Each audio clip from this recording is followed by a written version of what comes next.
আসসালামু আলাইকুম। আপনারা সবাই কেমন আছেন? আশা করি ভালো আছেন। আমিও ভালো আছি। আজকে আপনাদের সঙ্গে শেয়ার করবো মাটির উনুনে আমলকির আচার বানাবো, সেটাই শেয়ার করছি। দেখুন, এখানে প্রথমে আমলকিগুলোকে ভালো করে ধুয়ে আর একটা হাঁড়িতে ঢাকনা দিয়ে আমি সেদ্ধ করে নেব। সেদ্ধ বলতে ফুটিয়ে নেব 5 থেকে 7 মিনিটের মতো।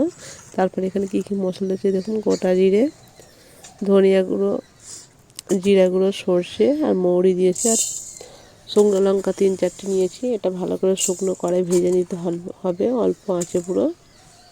আমি এক এক করে সব কিছু দিয়ে দিচ্ছি, দিয়ে একসঙ্গে নাড়াচাড়া করে একটু ভেজে নেব।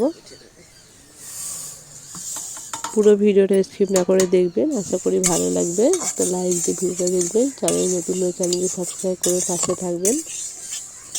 এটা আমার ভাজা হয়ে গেছে। দেখুন, একটা জায়গায় ঠান্ডা করে কিছুক্ষণ নেওয়ার পরে মিক্সার জারে আমি ঢেলে নিচ্ছি। এটা আমি আধ ভাঙা করে নেব, একদম গুঁড়ো করে নেব না, একটু জাস্ট ভাঙা করে নেব। আপনারা চাইলে শিলনোড়াতেও করে নিতে পারেন।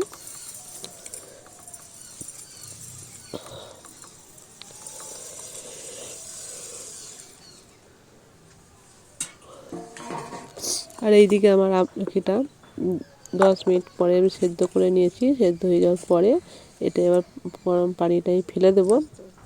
ঠেকার সাহায্যে পানিটা ঝরিয়ে নিতে হবে। তারপরে একটু ঠান্ডা হয়ে গেলে আমলকি দিয়ে আমি দানাগুলো বের করে নেব। যেহেতু ওর ভিতরে একটা দানা থাকে, দানা ভাব, সেটাকে খুব সহজেই কিন্তু হাতের সাহায্যে প্রেস করলে কিন্তু দানাটা বেরিয়ে চলে আসবে। দেখুন, হাতে ছাড়ালেই কিন্তু বেরিয়ে চলে। খুব সহজ পদ্ধতিতে এইভাবে দানা বের করে নেবেন। এইভাবে সবগুলো আমি দানা এক এক করে বের করে নিচ্ছি।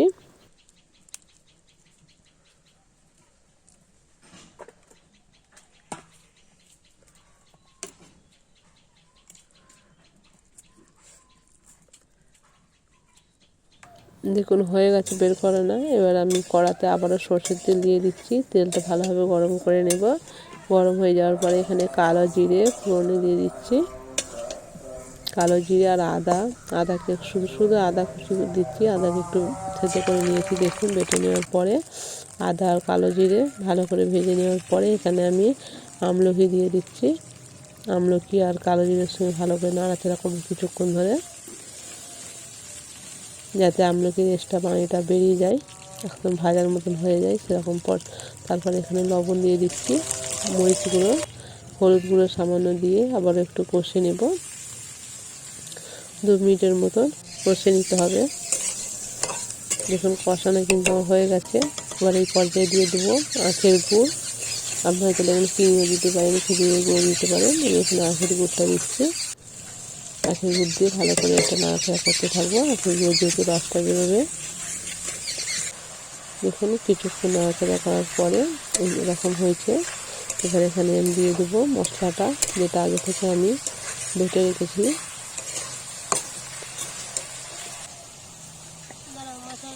এটা আবার ঢেলে দিচ্ছি। কিছুটা দেবো, বেশি দেবো না, যতটা আমার প্রয়োজন ততটাই কিন্তু ব্যবহার করতে হবে। দিয়ে আবার নাড়াচাড়া করে কিছুক্ষণ।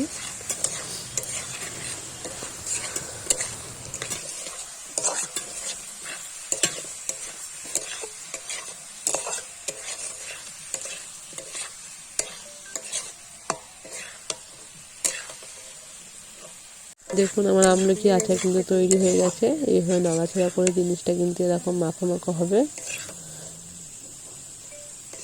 এবার এটা আমি একটা জায়গায় জারে তুলে রেখে দেবো, প্লাস্টিক জারে তুলে নিচ্ছি। এটা কিন্তু অনেক দিনই থাকবে। একটু তেল দিয়ে রেখে দিলেও ভালো থাকবে। কিন্তু এখানে আমি ভিডিওটা শেষ করছি। সবাই ভালো থাকবেন, সুস্থ থাকবেন।